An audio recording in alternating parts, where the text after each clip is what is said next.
जरा सोचिए, साल है 1929। एक भारतीय विद्वान एक ऐसे देश की यात्रा पर निकलता है जहां भारतीयों का जाना सख्त मना है। ये कहानी है महापंडित राहुल सांकृत्यायन की और उनकी उस अविश्वसनीय यात्रा की जो उन्होंने तिब्बत के लिए की थी। एक ऐसी जमीन जहां उस वक्त पराये परिंदे को भी पर मारने की इजाजत नहीं थी। तो पहला सवाल तो यही उठता है कि भारत के इतने बड़े माने हुए विद्वान को आखिर एक भिखारी का वेश क्यों बनाना पड़ा? ऐसी क्या मजबूरी थी? बस इसी सवाल के जवाब में इस पूरी रोमांचक यात्रा का सार छिपा है। ये हैं राहुल सांकृत्यायन, एक लेखक, एक विचारक और दर्जनों भाषाओं के ज्ञाता। लोग उन्हें महापंडित कहते थे, लेकिन उनकी असल पहचान थी ज्ञान की कभी न बुझने वाली प्यास। और यही प्यास उन्हें दुनिया के सबसे मुश्किल, सबसे खतरनाक रास्तों पर खींच ली गई। तो चलिए इस कहानी को शुरू से शुरू करते हैं। देखते हैं कि ये निषिद्ध यात्रा आखिर कैसे और किन हालातों में शुरू हुई। तो सबसे बड़ी रुकावट ये थी, उस जमाने में राजनीतिक वजहों से भारतीयों को तिब्बत में घुसने की इजाजत ही नहीं थी। मतलब ल्हासा का रास्ता उनके लिए पूरी तरह बंद था। ज्ञान का एक विशाल खजाना दरवाजे के ठीक उस पार था, लेकिन दरवाजे पर ताला लगा था। और इस बंद दरवाजे को खोलने की सिर्फ एक ही चाबी थी, छद्मवेश। मतलब अपनी पहचान छिपाकर कोई दूसरा रूप ले लेना। ये कोई शौक नहीं था, ये एक मजबूरी थी। तिब्बत में दाखिल होने का सिर्फ यही एक तरीका था, और इसके लिए उन्होंने चुना एक भिखारी का रूप। तो जब लेखक एक भिखारी बनकर तिब्बत की सरजमीन पर पहुंचे तो उन्होंने जो देखा वो उनकी सोच से बिल्कुल परे था।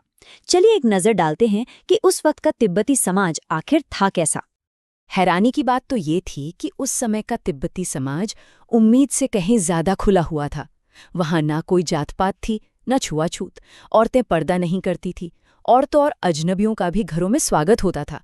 बस शर्त ये थी कि वे कोई बहुत ही गए गुजरे भिखारी न लगे। और इस खुलेपन का सबसे बढ़िया उदाहरण जानते हैं क्या था?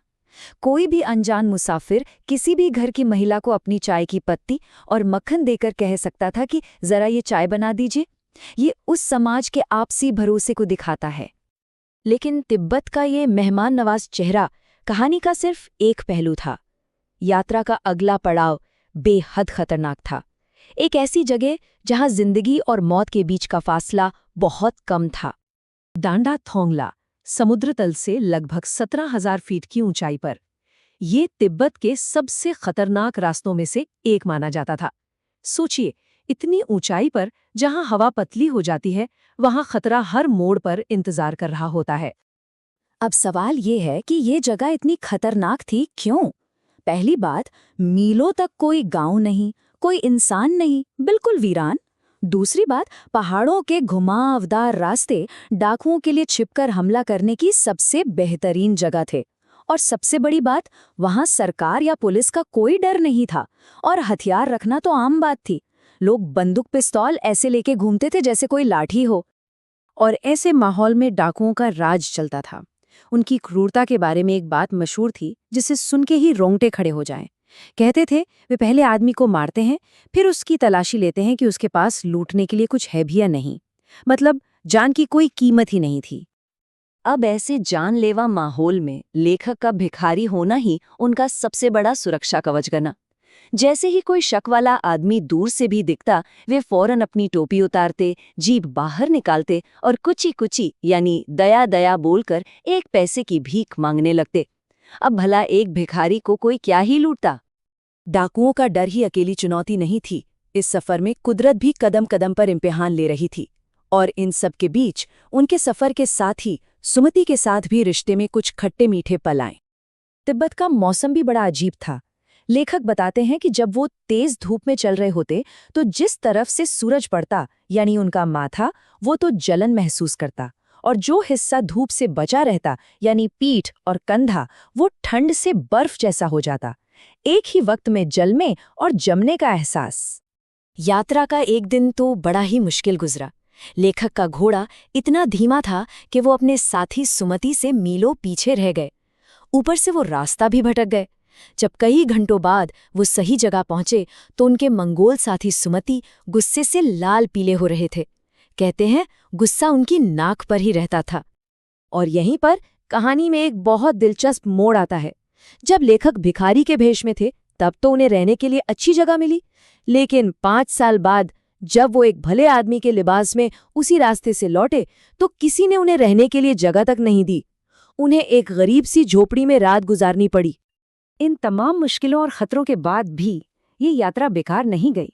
इस सफर के आखिर में लेखक को वो इनाम मिला जिसकी उन्हें शायद खुद भी उम्मीद नहीं थी, ज्ञान का एक अनमोल खजाना।